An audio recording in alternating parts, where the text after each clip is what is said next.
بسم الله الرحمن الرحیم. السلام علیکم. انټرنیټ د کمپیوټر داسې یو جال دی چې دی ټوله دنیا خپل په لپیټ کې اغستې ده. هغه نوجوانان چې هغه د دې مثبت استعمال کوي نو هغه جوانانو ته مالی او سماجي دواړه قسمه فایدې حاصلې دي، لیکن هغه خلک چې هغه د دې مثبت استعمال نه کوي، منفي استعمال کوي، نو هغه خلکو ته فقط ټایم ضایع کېدو نه علاوه نور هیڅ نه میلاویږي.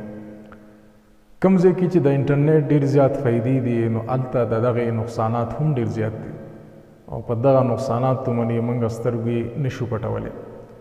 په معاشره کې هر یو سړي ته په سوشل میډیا باندې خپل د اظهار رای حق حاصل دی.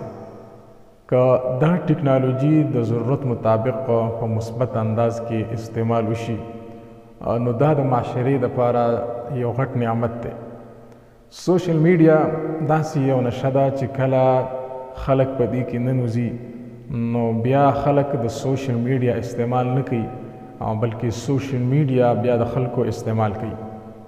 د نوجوانانو د سوشل میډیا سره د دلچسپۍ اندازه تاسو د دې خبرې نه لګولی شئ چې کله دا نوجوانان هغو تام روز مزدوري وکړي او بیا چې کله واپس خپل ځای ته راځي نو دو دغه د سوشل میډیا استعمال کوي صرف د دې دپاره چې کم تصویر چې دو ورکړی دی په هغه تصویر باندې څو لایکونه میلاو شوي دي او څومره خلکو کمنټونه پې کړي دي او څومره خلکو دغه شیر کړي دي.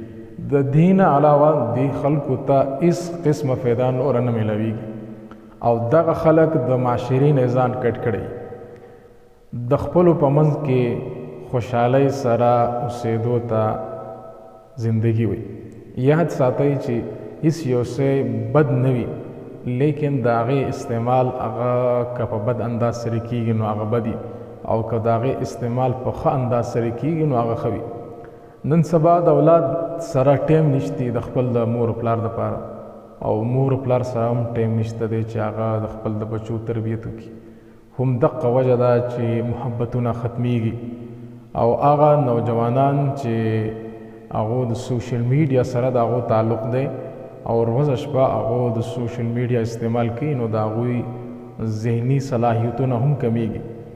ځکه چې کله د شپې خوب ونشي نو بیا چې کله انسان سحر کې خپل کار روزګار لځي نو بیا د خوب د کموالي په وجه هغه شانې د هغو نه کار نه کېږي. نو د سوشل میډیا استعمال پکار دی او په داسې انداز کې چې هغه د خلکو د اصلاح دپاره یو کار وکړی شي. په سوشل میډیا کې څه نوجوانان داسې دي چې هغه نفرتونه خوري د مثبت کار نه کوي او د هغې برخلاف هغو منفي کارونو کې اخته دي. معلومات صحیح وي یا غلط وي خو بس هغه مخکې شیر کوي، ټیک ټاک یې جوړوي او ټیک ټاک باندې ګانې بجانې هغه سیټ کوي یا دغه شانې چې د یو تصویر ضرورت نه بغیر ضرورت هغه تصویران وباسي او انټرنیټ له ورکوي او حالان کې د دغه تصویرانو هیڅ قسمه خلکو ته ضرورت د هغې نه خو صرف د خپل د شومنټ دپاره هغه تصویران وباسي او خلکو ته ورکوي. لیکن داسې خلک هم شته چې هغه په سوشل میډیا باندې د تعصب د ختمولو د انتشار د ختمولو هغې دپاره سرګرم دي او د سوشل میډیا استعمال د ضرورت دپاره کوي او داسې خلک پکې هم شته چې هغه د معاشرې د اصلاح دپاره خپل کوششونه کوي خو داسې خلک ډېر کم دی. نن سبا تقریبا هر ځوان سره موبایل شته لیکن هغه د هغې صحیح استعمال نه کوي. ډېر کم خلک دی چې هغه د خپل د موبایل د سوشل میډیا په وجه د هغې صحیح استعمال کوي. نو زیاتر زمونږ نوجوانان طبقه هغه د دې سوشل میډیا استعمال هغه غلط انداز سره کوي.